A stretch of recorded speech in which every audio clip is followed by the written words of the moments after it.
តោះសម្រាប់បងប្អូននៅគាត់ជា60 OEV ហ្នឹងហើយគឺមានបងប្អូនគាត់សួរតើតើនឹង OEV នេះតើគួរចាក់សាំង Super ឬក៏សាំងធម្មតា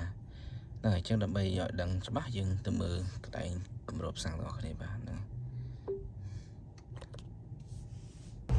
ចូលនៅ i60 បងប្អូនបើគម្របមកមានឃើញគេដាក់នេះមានរន92ហ្នឹងអញ្ចឹងគឺប្រភេទសាំង92នេះគឺប្រភេទសាំងធម្មតាប្រភេទសាំងធម្មតាបាទបងប្អូនអាចសេចព័ត៌មាននេះបន្ថែមទៀតបាទមានរន92នេះអញ្ចឹងអាហ្នឹងគេសំដៅទៅលើអុបតានលើសាំងទៅ92នេះសាំងធម្មតា